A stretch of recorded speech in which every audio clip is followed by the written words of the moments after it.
You are experiencing the Knuckleheads of Liberty podcast. It is September 25th, 2023, and welcome to the Knuckleheads of Liberty, where we are bringing you the people and the organizations fighting for liberty around the country and in your region, in the hopes that it will inspire you to do the same. And you can find a lot of our stuff too online if you want to go check out more of that as well. But today we have a special guest for you. It is Steven Greenhut. He is the Western Regional Director of the R Street Institute, which is a think tank promoting liberty. He's also on the Southern California editorial board. He's a longtime columnist newsman, I guess, and he is also the Pacific Research Institute City or Free City Center. You're the director for that, right, Stephen? I think I missed that on the notes there. But yeah, so we've got him to talk to, and we're going to find out all kinds of stuff about sort of what's been going on in both journalism and some of the problems with our public pension systems and our unions. So we'll dive into those issues. But before we get into that, let me introduce you to the rest of our panel. In our lower left-hand corner, we have Leon, the word Brathwaite, last word in Liberty. He is a retired engineer in the state of California. In my lower right-hand corner, we have Steven Greenhut, who I've just introduced, and my name's Jason McPhee. I'll be your host today. So, Steven, before we get to anything specific, let me James, our invisible hand, can you bring up the visual? I want to bring up Steven's website. So here is the R Street Institute. So it's free markets, free solutions. And Steven's been thinking about this stuff a long time. And so, Steven, tell us a little bit about what it is the R Street Institute does and what it is that you do there as well. Yeah, R Street Institute, it's a free market think tank based in Washington, D.C., and I'm the Western director, so I handle issues in the Western states. So, they do a lot of work at kind of a pragmatic free market think tank. We're trying to affect actual policy change. So we do work in the technology policy, often opposing a lot of these proposals to regulate tech companies, harm reduction, in tobacco harm reduction. I mean, the state of California has banned flavored tobacco, and we've kind of we point out, we do a lot of research on how reduced harm products like vaping and things are it's better than, they're 95% safer than combustible cigarettes. So the goal of public policy should not be this kind of puritanism that tries to promote abstinence and things, but rather allows people to make better choices. So we do, occupational licensing reform, different commercial freedom type issues. So we're just trying to move the needle as much as we can. And in the Western states, obviously, housing work, I do a lot of housing work.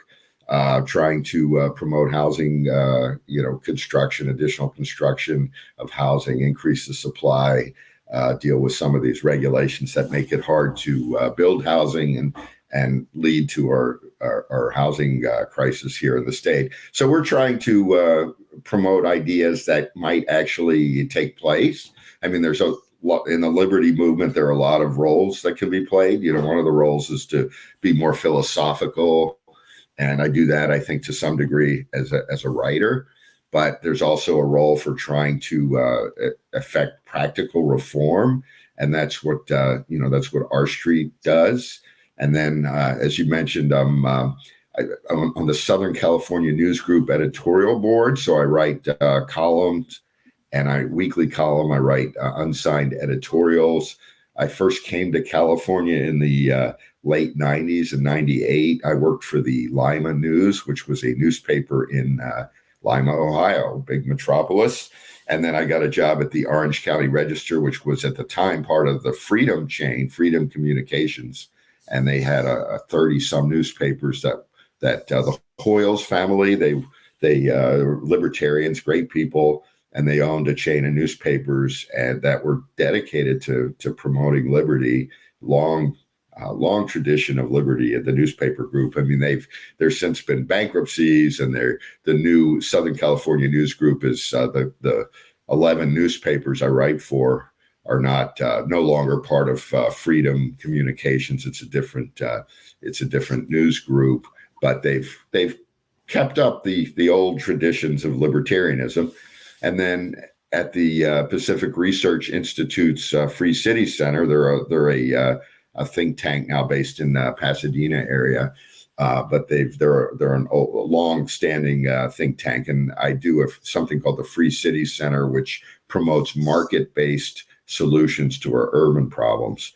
And I think what we see everywhere, especially in California, is there's always a attempt to promote a government solution.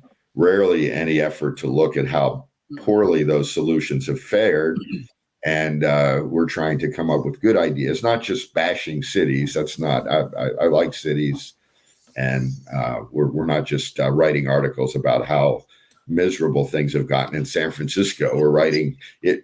We're writing about things that might actually help make it a better city and make other cities better places, more livable, safer, cleaner.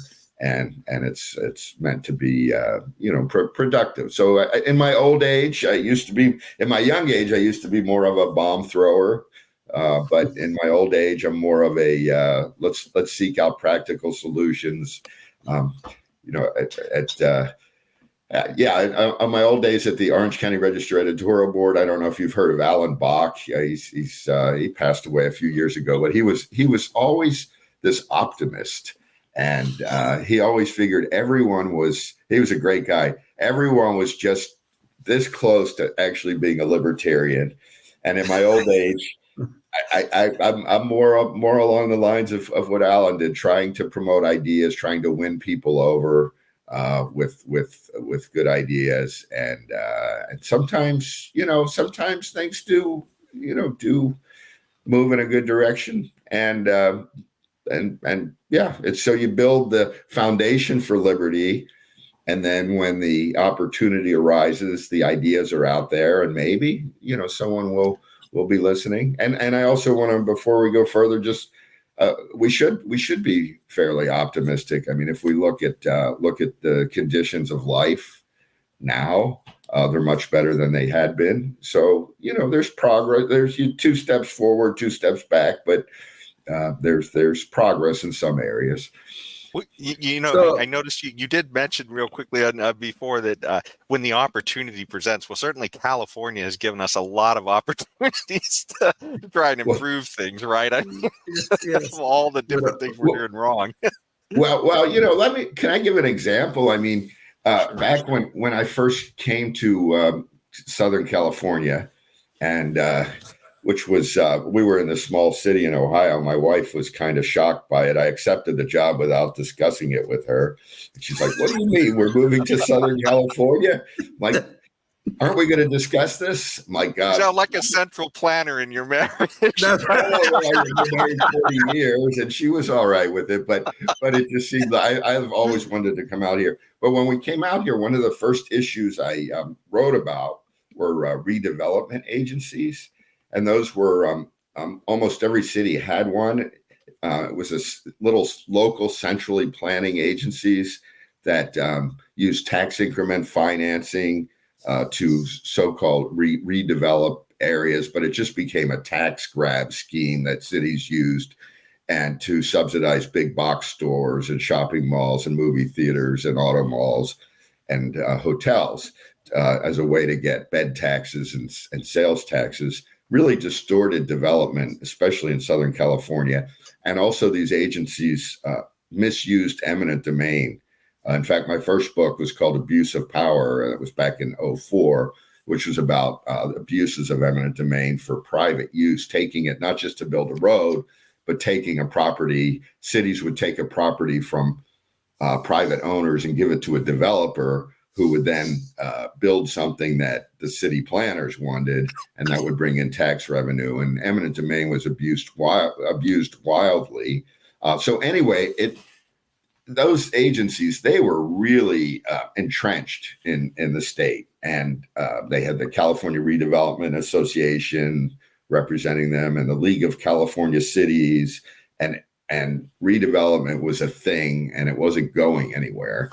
And I remember there were quite a few people. I was a part of a movement that was pointing out the abuses we saw in the Supreme Court's Kelo decision.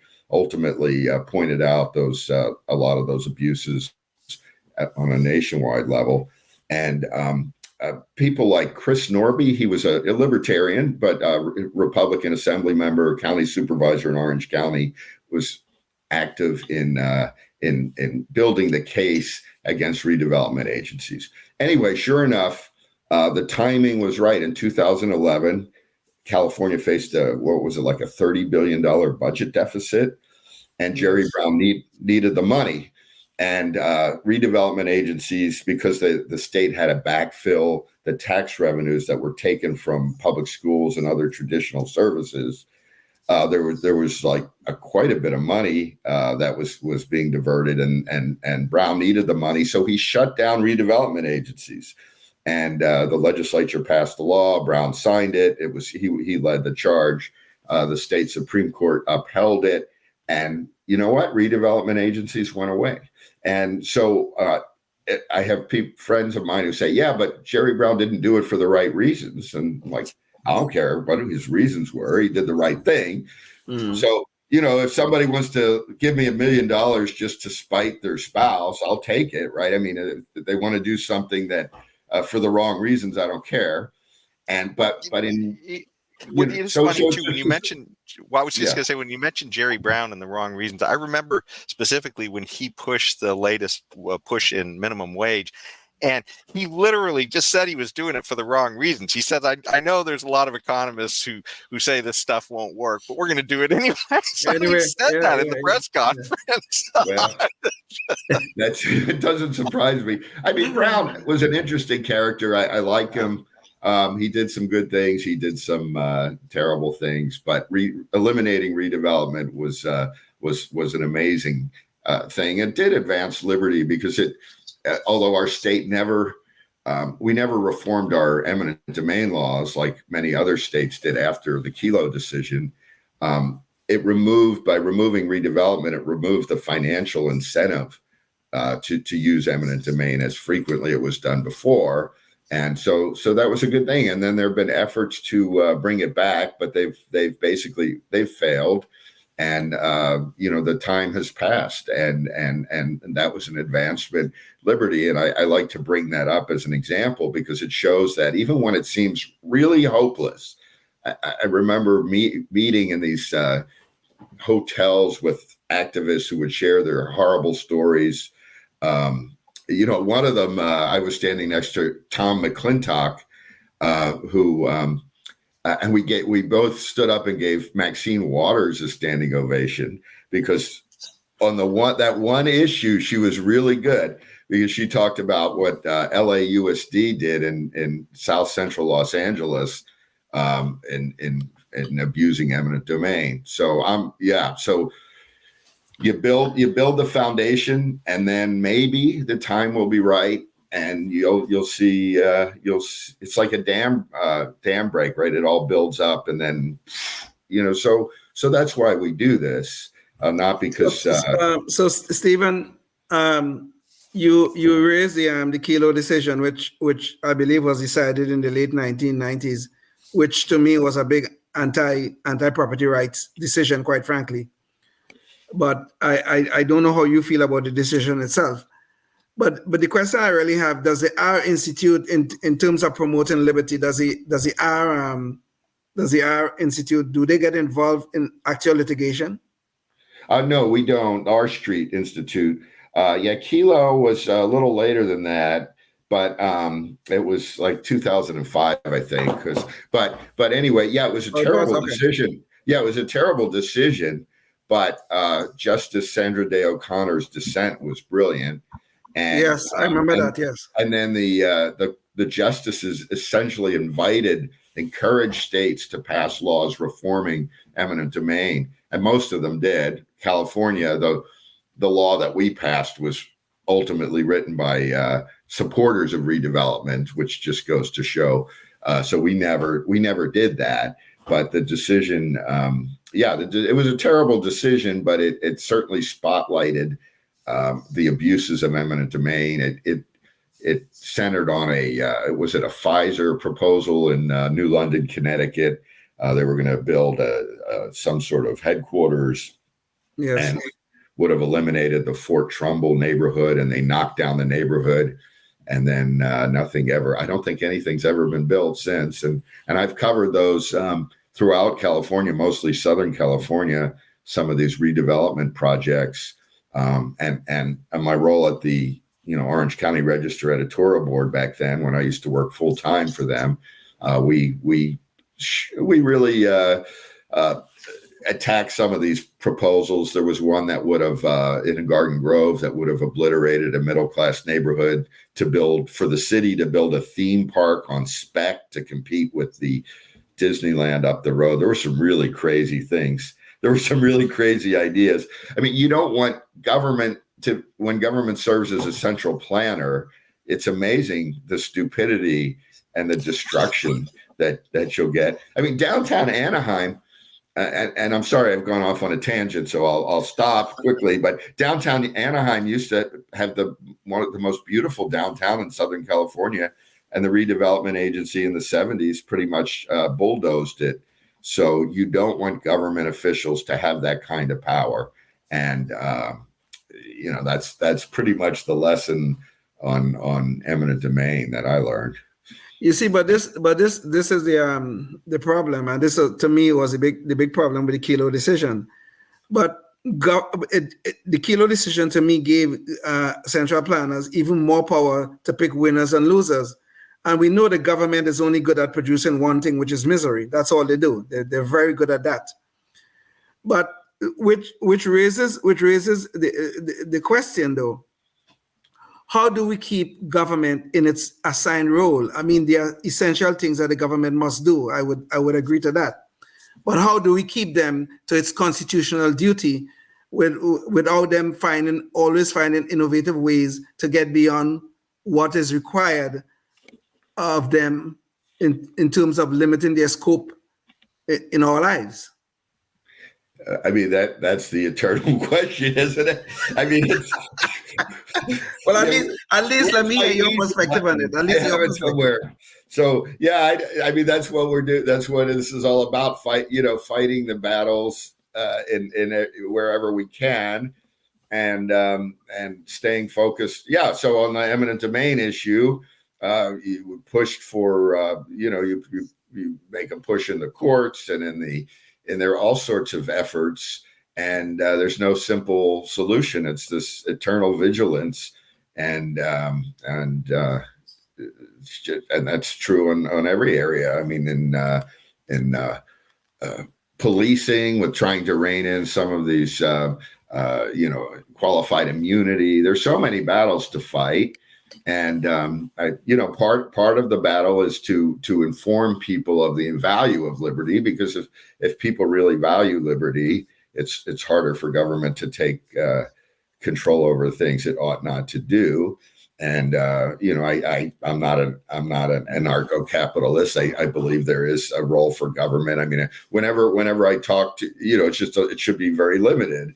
Whenever I talk to people who want to eliminate government entirely, not that that's ever going to happen. I mean, that's great for, I don't know, the after hours cocktail hour at the Libertarian Party convention. Maybe we can talk about it. It's fun to talk about, but they always come up with these convoluted ways to replace what government does with things that basically just replicate what government does. So I've just got the point, right? I mean, if somebody breaks into your house and commits a crime against you, at some point you have to use some level of force to restrain them. So you could come up with all sorts of complex ways, and then it always ends up coming back to calling the police or right? I mean, you have to.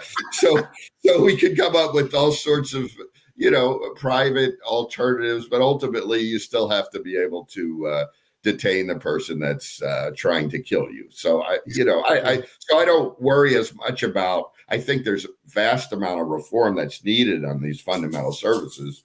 I've written a ton about police abuse. I've covered a lot of cases in Southern California. And we'll talk, I think, a little later about pensions and how, law enforcement and firefighters, they've basically, and other government groups, I mean, they basically exist for, what one city manager said, we're a pension provider that provides a few public services on the side. So vanishingly few.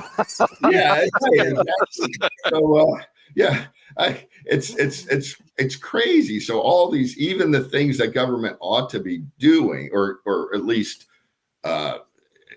typically we accept are more likely to accept should be doing, those things need to be reformed. But then it's doing all these other things that it shouldn't be doing at all. So it's not an easy fix. Well, let me ask this. Hold on a second, Leon, because we got to get to a few other things before we transition to the other stuff. So let me just get to the background real quick, and then we'll get you jumping back in on this. But James, can you pull up the map real quick? We've been talking about California, and so I just want to give our viewers a sense of where we're at. And I also wanted to ask Steven a little more about his background too, since we're talking about California. So this is Cato's Liberty map, and we try and show our viewers this just to give them a sense of what we're talking about when we talk about the authoritarian levels of government that's going on in different places. And so here we have California, and California, of course, it's no surprise to most of us, especially those of us who live here, is one of the least free states of all. In fact, I'm shocked that we're only number 48. There's always New Jersey and Illinois to bail us out. There you go. Yeah. But and of course, it's a state that is much more leans Democrat than Republicans. We get a few libertarians in local offices, but we can't really, we haven't been able to breach that state level on anything. But as you can see here, it's almost all blue, certainly Democrat senators. It's been that way for the last 20, 30 years, roughly. I think it's been at least 20 years since we've had a Republican governor in the state. So, so that's kind of, and of course, all the state offices too, it's almost all blue. So that's kind of what we're dealing with. But, you talked about moving here. So you haven't lived here your whole life. Were you liberty oriented when you moved here, or did living in California make you a liberty oriented person? I mean, what was it that rung your liberty bell on a lot of these issues? Yeah, I mean, I grew up in near Philadelphia, and it's been a long time. And I was a young liberal Democrat, and I moved to Washington, D.C. for college, and became caught up in the Reagan movement and became more of a conservative.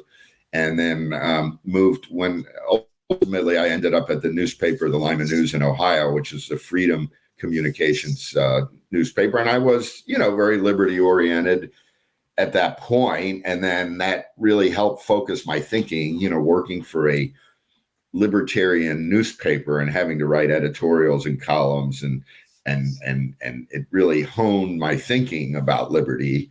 And then when I came out to, Southern California, I was, I certainly had a pretty well-developed libertarian viewpoint. So when I got here, I still wanted to come here. I mean, it's a beautiful state. I love it.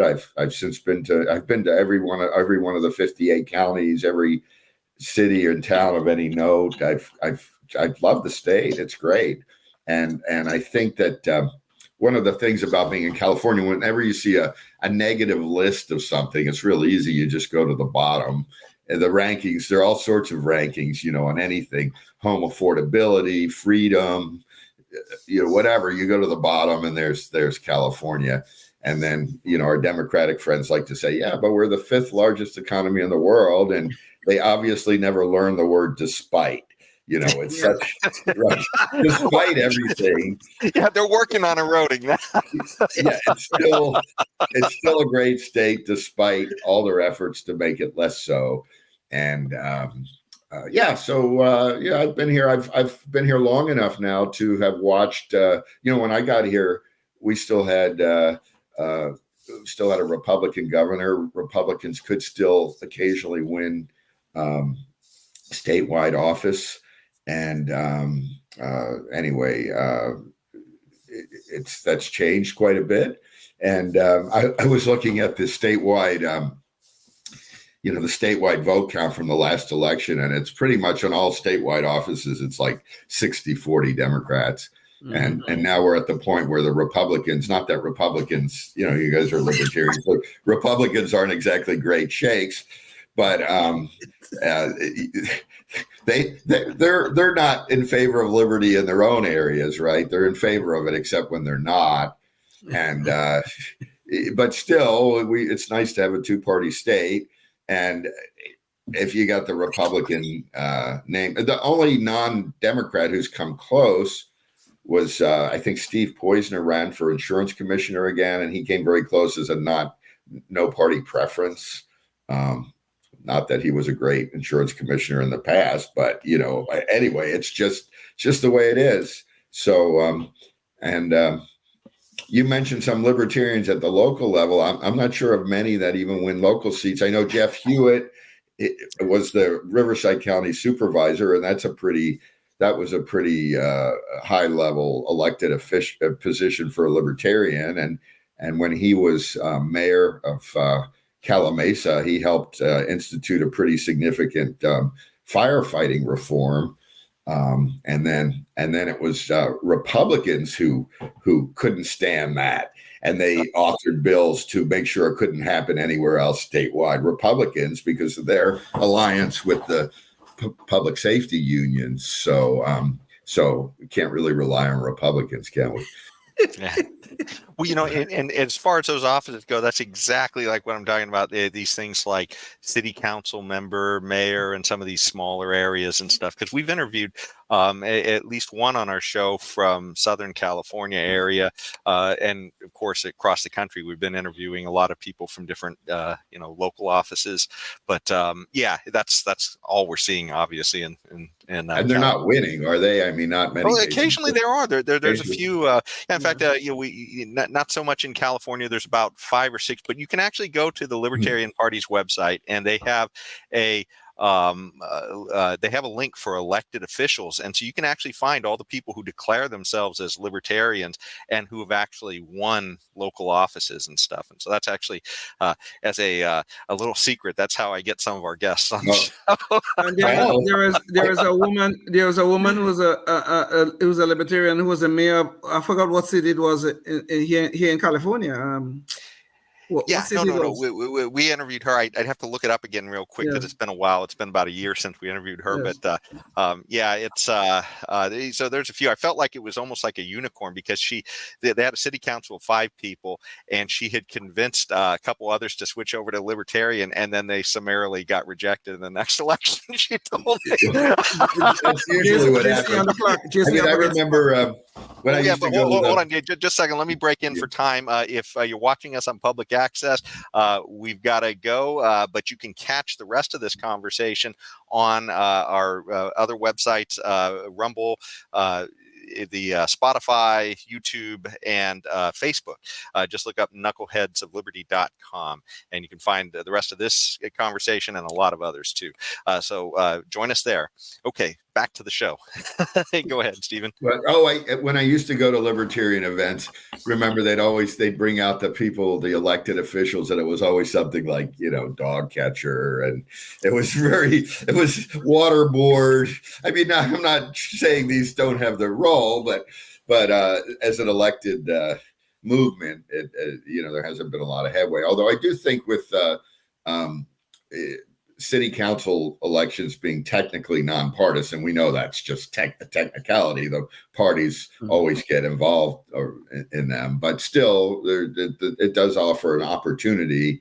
But it takes hard work, and I do feel like a lot of people from any third party, there's a certain element that likes to put their name on the ballot, but it's harder to go from there to actually knocking on every door. I remember one city council member who won years ago in Southern California. He knocked on every door in our city of 50-some thousand people, and that's hard work. I wouldn't want to do it, but he won.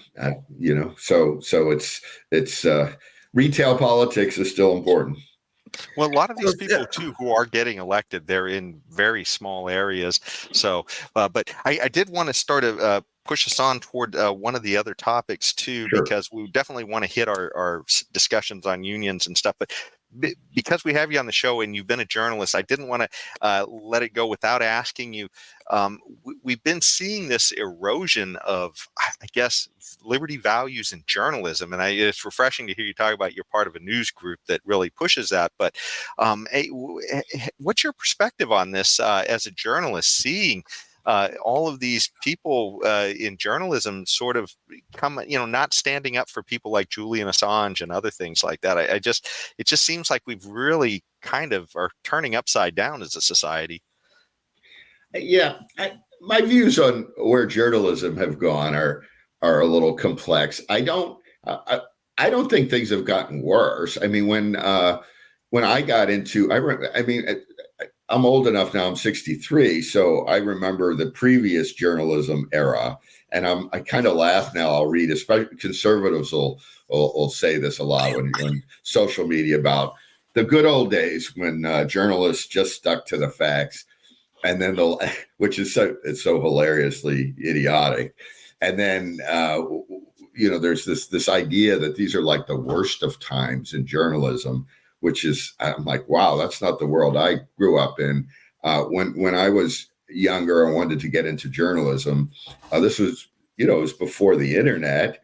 It was talk radio was just in its infancy. There wasn't even much of this, this kind of cable news or access, TV type access. You pretty much had the newspaper. I remember I lived in Des Moines, Iowa at the time, and we had the Gannett newspaper that got delivered to the door in the morning. That was the only publication. It was a very liberal newspaper, and you didn't have alternatives if you wanted to get published. Aside from, there were some magazines out there and things, but locally that was it. It was the Des Moines Register, and I wanted to write for them. And you had to go through their gatekeepers, and it was very hard to get your view out unless you want to, mimeograph a newsletter and hand it out to your neighbors. There weren't a lot of choices. So, and then the TV news. I mean, you had the three talking heads on the three networks who were all, pretty. They certainly had a better pretense of objectivity than you see now, but they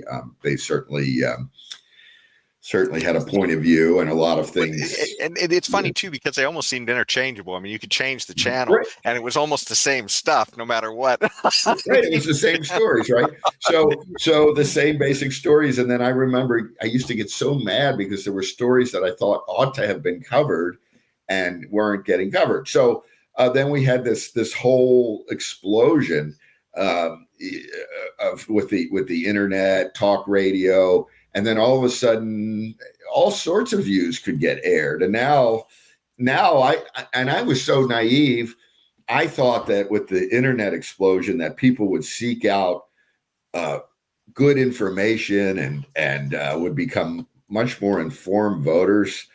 And I thought it was a great thing. And I'm not saying it is in many ways, but instead, the lowest common denominator seems to rule. Now we see everyone's in their news silos, and sure, the mainstream media is maybe more biased than it had been, in that it doesn't have to even pretend to be objective. Not that there's ever been you can't have anything that's objective, but there was no pretense of neutrality now. But you don't have to rely on them. You could read anything you want, and that's the problem. Everyone reads whatever they want. So now, I'll quote. Let's say, I remember quoting something, a pretty well-researched story by the New York Times, and of course, the New York Times has its bias, obviously, but it's still a really well-researched story done to high-level journalism standards. And then people would write into me and say, oh, that's the New York Times. And then they'd send me a video that their Aunt Ethel sent them from some unnamed kook somewhere, and recording it from their basement as a rebuttal. And that's kind of where we've gotten, right? Where now, before, everyone was kind of stuck focusing on these narrow choices. And now we could listen, confirmation bias. You could watch, listen, read anything you want. And a lot of I some of my conservative friends, they're always complaining about the mainstream media. I'm like, well, have you looked at the conservative media lately? They don't even quote, they don't even quote any other viewpoint. So yeah, it's a mess.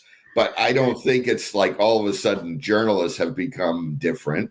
I think the whole media environment has changed, and journalists had always been, they'd always been a fairly liberal crowd. That's not a big surprise. I worked in newsrooms, editorial pages in newspapers, where I was one of the very few non-liberals. But there were standards, though. I don't know it does feel though, but Stephen, I'm trying to understand your take on all of this here. Okay, now it is clear, as far as I can tell, that the mainstream media, the so-called mainstream media, have gotten in bed with the government, as far as I can tell. Okay, because every time I turn on the TV and I'm looking at any one of the mainstream news, I could also look at the talking points coming out of the White House, and it's almost one and the same. On the other hand, we have social media, where you say that we can listen to or read whatever we want. That is mostly true. But there's a great amount of censorship going on in social media, even though those are private organizations. But these social media giants are also in bed with the government, the Democratic-led government. So I don't know how you can make the argument that things have not changed and changed radically in terms of our consumption of news. And I don't know how we make the argument that journalism itself has not transformed itself into almost an arm of the government. I mean, I'm not talking about every single journalist in America, but I think to a large extent, with big media, big tech, they have almost, not quite, but almost become an arm of the government. And I find that frightening, but you are making the case that not very much have changed. I would like you to just expand on that a little bit, because I am seeing something totally different. Well, and Leon, before you go real quick on Stephen, I wanted to just add on one little thing, because you mentioned that the journalists are mostly liberal, and absolutely there's going to be this liberal bias, but it seems to be almost like recently it's changed. The definition of liberal has changed almost. That's kind of what I'm seeing. So, I mean, it's even though they're on the left, what the left is changed. Well, and so is what is a conservative now? That's true. Yeah, now this populist right thing, which doesn't seem a lot like the certainly the post-Reagan conservatism of free markets, and we've become almost like conservatives have become almost like European style conservatives who no longer are trying to conserve the classical liberal experiment of the founders. But the journalism, I guess my point is, journalism has always been kind of liberal. It's just wide open now, right? So I'm not dismissing the points you make. I mean, I saw how some of the tech companies, the platforms, they obviously have their own policies, and I think they have a right to have their own policies. They're private organizations. But yeah, they put pressure on, the government's pressured them. But you don't think governments pressured the Washington Post in the past to squelch stories? And you don't think a lot of what has always passed for journalism is really simpatico with what government has won? I've covered it at the local level, and I remember I used to give some of my fellow reporters a hard time. I'm like, dude, that is not a scoop. That is called a press release. It's not a scoop. The city manager fed you that. And I mean, what do you think? And now, maybe reinforcing your point is, the number of journalists out there doing original reporting has certainly at the local and regional newspaper level has fallen dramatically. Yes. And I remember we had the Orange County Register in its heyday. There were 10 or 11 of us just on the editorial page. And now, you don't see those kind of numbers on editorial pages, and it's and the newsrooms have been obliterated. The number of the newspaper one newspaper I worked at in the past, when I worked there, they had a big new building and a small town. There must have been 100 people working there, and now I think they're in a small office somewhere with a handful of people. And same thing with the big journalism enterprises, went from hundreds of reporters to dozens of reporters. So if you don't have reporters covering city council meetings and board of supervisor meetings, you don't know what's you don't know what's going on, and people don't know what's going on. So yes, the journalism, it's not just bias, it's just a lack of resources and a lack of coverage. And there's so many agencies and so many government entities to cover, and we have less of that coverage. And in its place, we're seeing a lot of it's just pure opinion journalism, and a lot of and it's not, the circulation numbers on the mainstream newspapers. I don't even know how to measure them anymore. We used to measure just printed newspapers that were delivered, and now they try to measure eyeballs. But the circulation levels have just fallen; they've just cratered.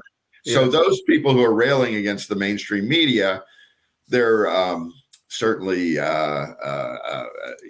forgetting the fact that the mainstream media is just a shadow of what it once was. And in its place are all these different, I think, politically motivated publications that have really strong points of view, many of them on the right and a lot of them on the left. And I read a lot of those things, and I don't even see what I think would I've had a lot of reporters work for me over the years, and I read these stories. I'm like, these aren't news stories. There's no effort to talk to the other side or hash things out. They're just basically glorified opinion pieces. And you'll see articles where publications will report on somebody's tweet. So it's gotten but on the other hand, it used to be hard to get all the underlying documents. And now you can watch the city council meetings after the fact or live streaming. You can watch them on video. You get all the reports, right? All the staff reports. You read the court cases of the stories. There's so much really valuable information that you couldn't get easily before. I mean, before you'd have to run to the courthouse or do a public records request for some of these things. And now it's all at our hands. And yet with all this availability, it's like the meme goes, we spend all our time posting videos of cats. And I love cats, by the way, and I spend more time than I should watching cat videos, but all the same, there are, sponsored by Friskies. Let me just ask something here. Let me ask a question here, okay, that maybe could highlight the point I am trying to make. Okay, it is true the free press is constitutionally protected, and they should be. And nobody's arguing that point. The problem is that free press being constitutionally protected means that we should be looking at the creation of a marketplace of ideas where things are competing. So yes, somebody might want to post something about a cat, but somebody might want to post something else about a dog. Somebody might want to post something about libertarian politics. Somebody want to post something about democratic politics, and on and on. The whole idea is that the marketplace of ideas we're supposed to be out there, and all these ideas are competing, and the best ideas will survive. And that's how theoretically it should be. The problem is, though, when there are major components functioning within that whole marketplace of ideas, getting in bed with the government, which is a potential problem, like big tech taking some of its orders from the government. I mean, the FBI was heavily involved with Twitter.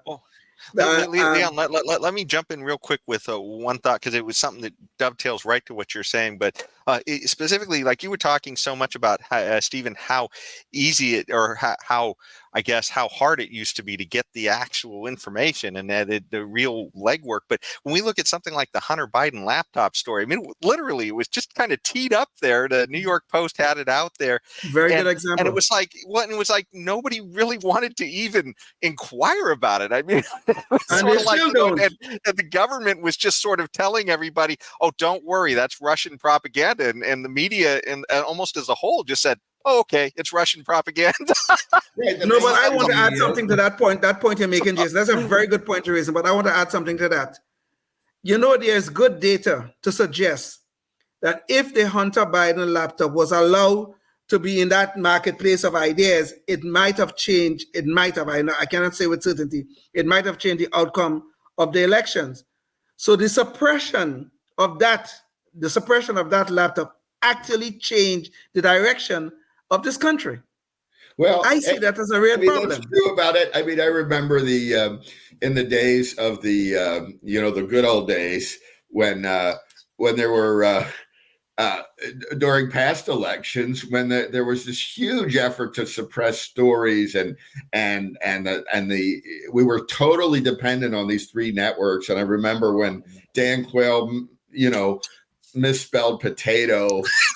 I mean, that was a big deal at the time. Now we all shrug when, you've got a former president, maybe the next president, who makes weird suggestions about executing a Joint Chief of Staff member. And he actually, tried to steal an election right before our eyes. And nothing he says that's just life. I mean, it's human beings work in media institutions. Governments have too much power and they pressure media institutions. And then you've got all these ideologues out there on the left and right who are just pushing talking points. Yeah, of course, all sorts of different stories could have changed the outcome of any election. I mean, that's what, that's the way life works. I'm not defending. I don't think the government should be pressuring private media organizations, but it's nothing new. I mean, remember the Pentagon Papers, for heaven's sake. This is not anything new. You don't think the Nixon White House tried to put the cap on the Watergate story? I mean, this is always you don't think the Trump administration tried to shut things down? It's what we need is a vibrant media environment, and what we have now is I don't even know how to explain it, but I think there's too much focus on just the mainstream media. There's so much of everything out there. A lot of what I see I don't think is good, but there's I don't know, there's no magical fix, but the idea that we have fewer choices and the media's more control than it ever has been seems hard for me to take, because I remember the limited options that we had.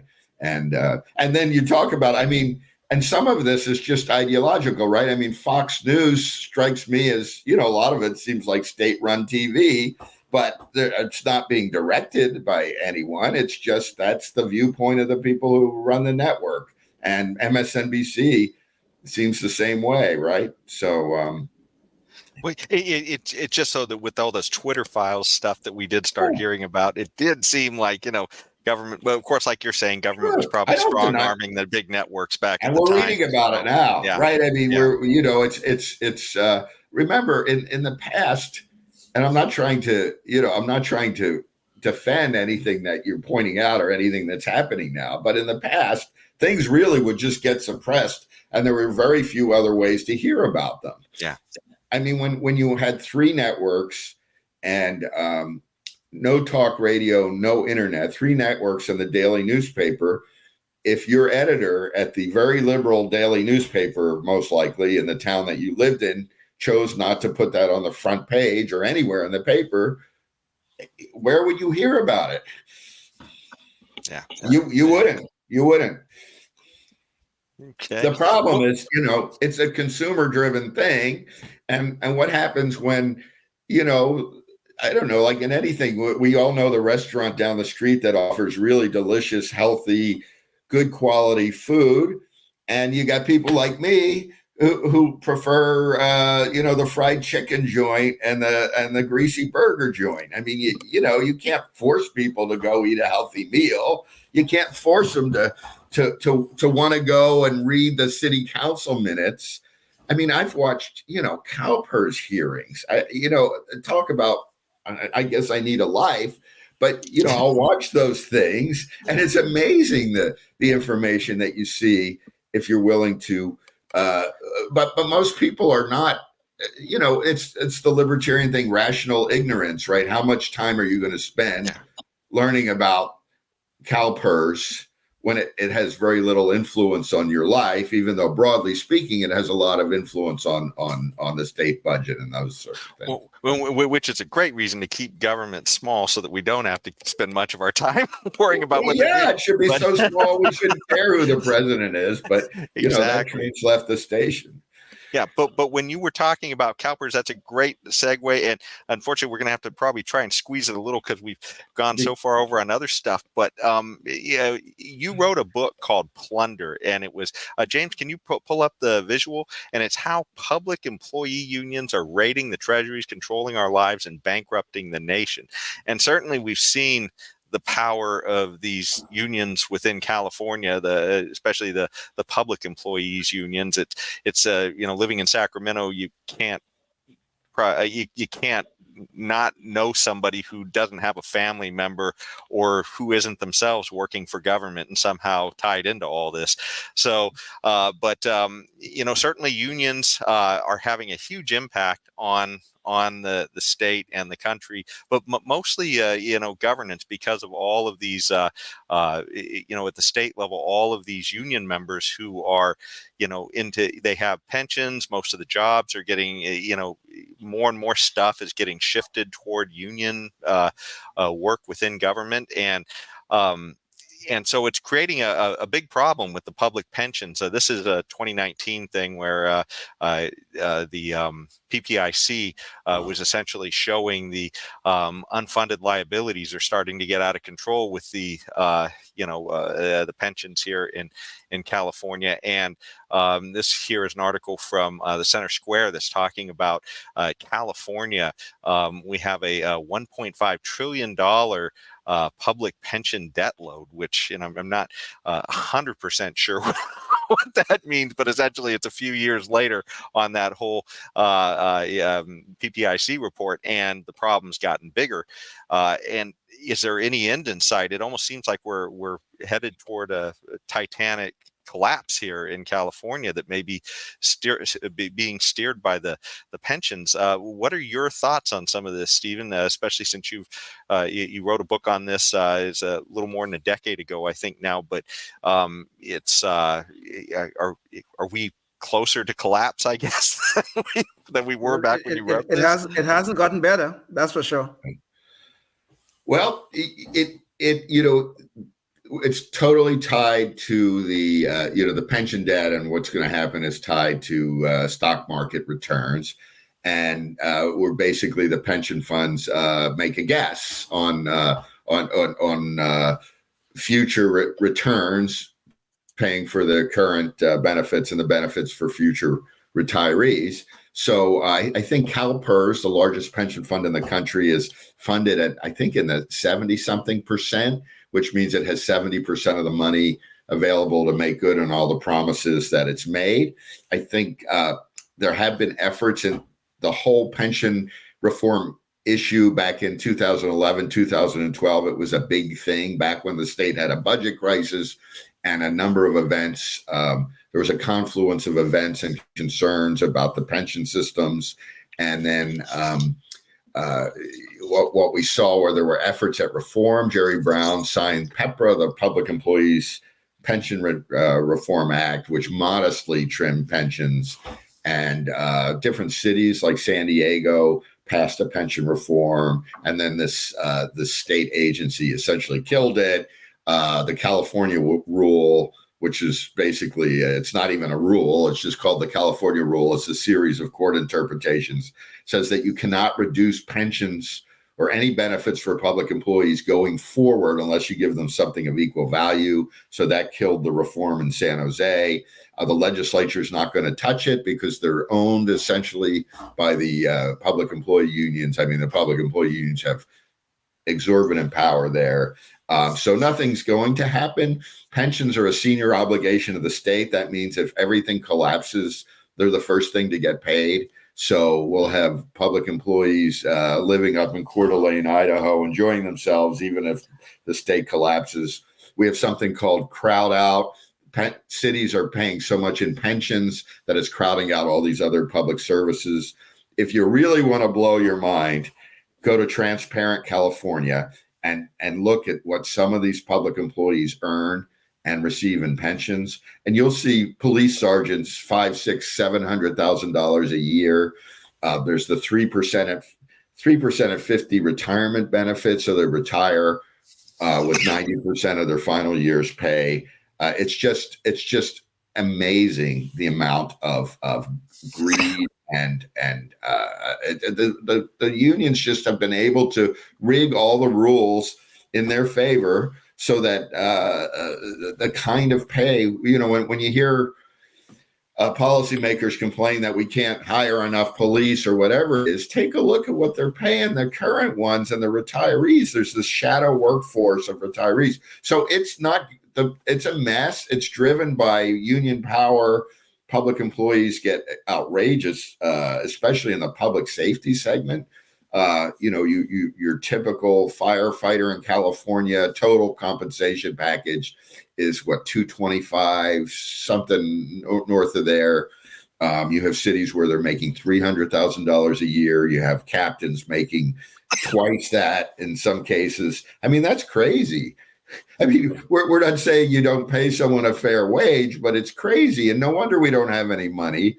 And the system, it's not going to get fixed. No one is going to touch that. No, and Republicans, as I pointed out earlier, when it comes to the law enforcement and firefighting unions, they're closely allied with them. And they're the ones that get the largest pay and pension packages. So nothing will happen and nothing's going to, as long as they can kick the can down the road, nothing's going to happen. Never underestimate the ability of California legislators to kick the can down the road and tweak it just enough that things don't collapse. So don't sit around waiting for a collapse. Not that would be good. And there's a real consequence to some of this too, because you're saying this eats into the money that can be used for other services. Mm-hmm. So like when they're paying all these people to essentially do nothing in retirement for many, many years, then there was a funny meme I remember seeing where it shows like about 6 or about 10 construction people standing around. There's one guy in the hole and he's digging really hard, and the other guys are all standing around drinking coffee, looking down at him. And then it says, "Oh, due to budget cuts, we're going to have to fire Joe." And the guy's name in the hole is Joe because, and it's the only one doing that. Yeah, it is crowding out things. I mean, it's crowding out all the many services that people think they're getting from government, and because you're paying so much, and then they're retiring at age 50. I had this debate with this PolitiFact actually quoted me on one of these stories where one of these police union chiefs said that, the reason we get such big pensions is because we die 2 to 3 years after we retire. And then I went through the CalPERS data and the Oregon OSERS data from Oregon, and actually the longest living public employee are police and firefighters. Firefighters first, then police. They live into their mid-80s. That's why we have a pension problem. I wish everyone a long, healthy, happy, and prosperous life, but let's not make things up, right? And then PolitiFact actually did a big false on that guy's statement after I provided him with all the data. So they'll say all sorts of things to justify these crazy pensions. I mean, do you really think people ought to be earning $200,000 a year at age 50, and then they're going to live to be 85? So that money comes from somewhere. It comes from the pension fund, but their pension funds are underfunded.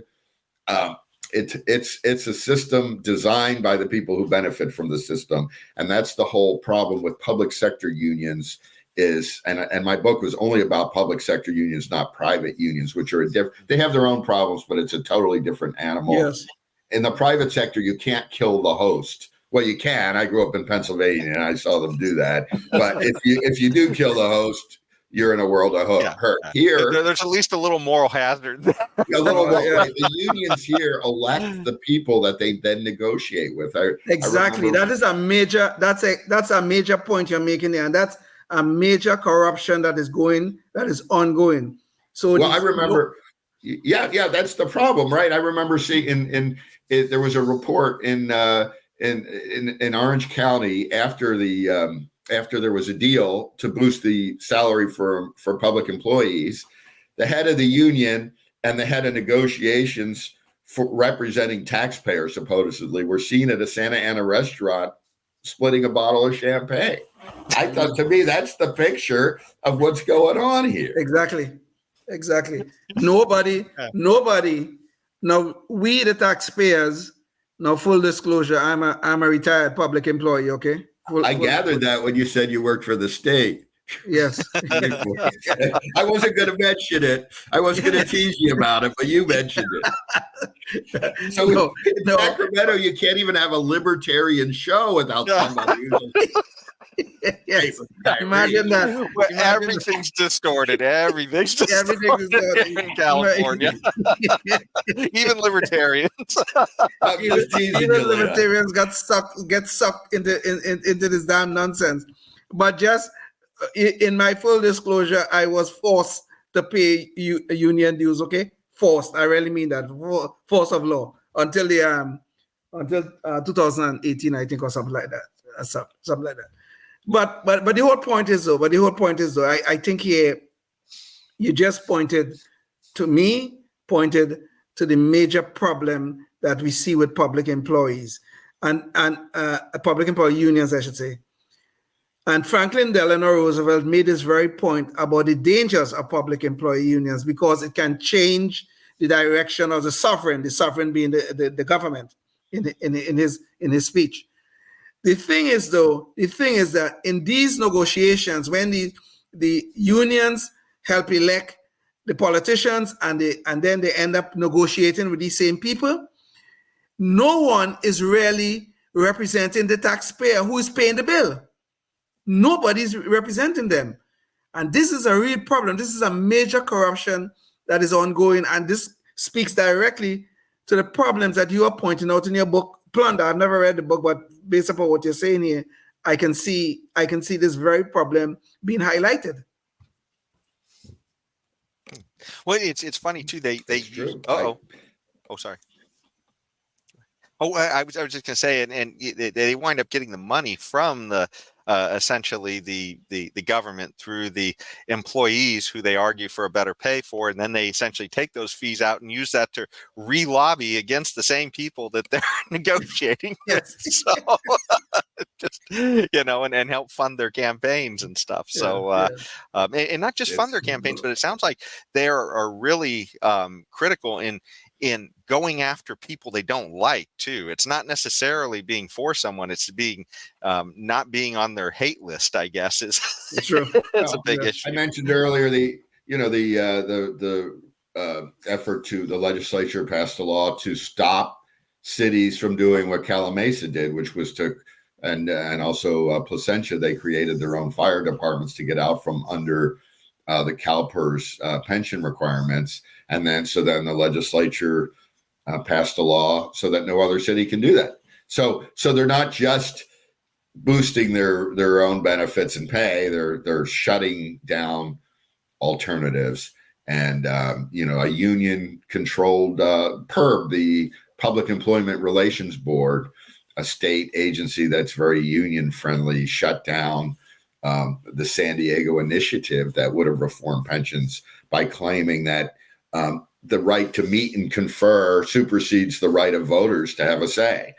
So the whole system is rigged from top to bottom. My argument a couple of years ago was we lost. We tried for 10 years to reform pensions through voter initiatives, through legislative action, through the courts, and we've lost up and down. So we tried. We lost. So now they're what can you do? So. Yeah. Well, do you see there being a potential, collapse? Because I know in the past we talked about, we've heard about some of these cities going through bankruptcy, because of their all of the debt obligations they had, and some of those big part of those being pensions and pay. And I mean, do you think we're headed that way with the whole state, or maybe some cities, or? No, the cities could. I mean, I covered the Stockton bankruptcy, which was driven in part by pensions and their medical care, where you work for the city for 2 months and you have lifetime medical care, and the redevelopment agencies. But yeah, municipalities could indeed, go bankrupt at some point, but nothing's about to collapse or anything. I was on a. It was on Fox News show, and I remember this was a number of years ago, back when California had its financial problems, and the host was pushing me to tell him when California is going to go bankrupt. I'm like, it's not going to go bankrupt. States can't go bankrupt, and it's not going to go bankrupt. And he didn't seem to like that, but they're not, and most cities are not going to go bankrupt. They're just going to slowly erode services. And that's what's going to happen, because it's not beneficial for city officials to have a bankruptcy, but it's also whatever they can't. So we're just going to see kind of a slow erosion for now, for the foreseeable future. So so those erosions will be like. I'm not a big believer in waiting. Oh, sorry. Yeah, I think maybe we're having some slow. Yes, I'm not a big believer in waiting for things to collapse and all of a sudden people see the light. When does that happen? I mean, look at Detroit, right? I mean, people would say, well, things will get so bad that people will finally see the light. And, has that happened in Detroit? No, it didn't. It did not happen. So anyway, it's just, but we just keep pointing out the problem. At some point, going back to what I said when we started this, at some point, we put forward positive solutions. And at some point, when the time's right, maybe someone will listen because they have no choice to. No choice, meaning that if they don't, things will be worse than if they do what we say. Yeah.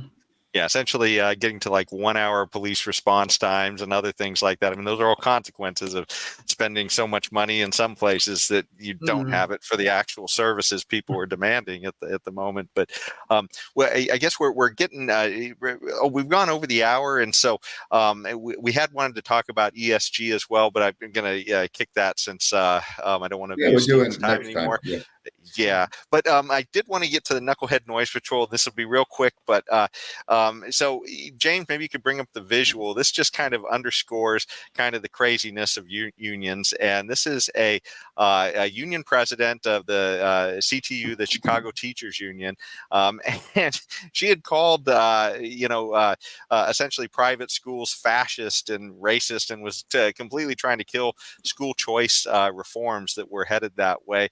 And it came out, and this was back in August of 2022. She was telling people that, hey, look, I'm one of you. I send my kids to to these public schools and all that. And then we found out that no, she's actually sending her son to a private school. But can you roll the video real quick, James? It's a pretty short video of her talking about. And we're mothers.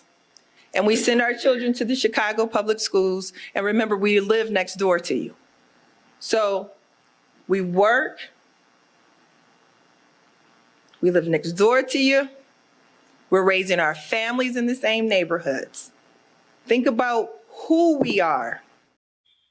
And And who they are is not who they say they are, because it turned out that there was a scandal. Her son is, in fact, going to a public or private school, and it's because they couldn't offer the services she wanted in the public school. Her son couldn't play soccer. Go figure. She said her son could go to the private school so he could live out his dreams. That's what she said. Yeah.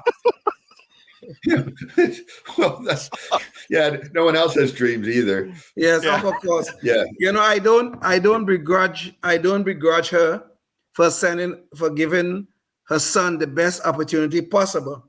What I do begrudge and what I'm disgusted at is her hypocrisy in doing so. I am a parent myself, and I would do the best I could for my children and my grandson.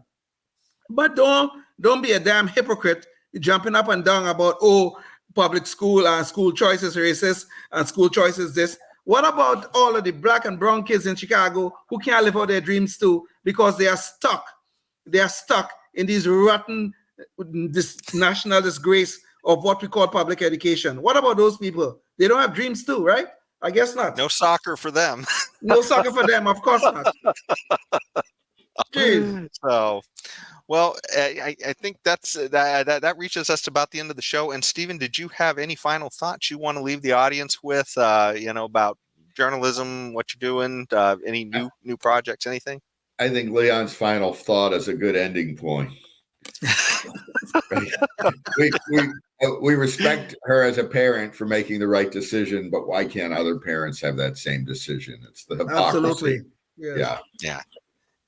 And I think that the overall thing is when we invoke government, we wind up really limiting ourselves, all of us, on our decisions. And that's the whole point, right? I mean, it's that, you put this public school system in and make it unionized, and suddenly you are limiting everybody's choices. It's sort of a one size fits all. But that said, we've reached the end of the show, and I'd like to thank you for joining us. I'd like to thank you, Steven, for being our guest today. Hopefully our audience has gotten a lot out of that, and thank our audience as well for joining us for this conversation.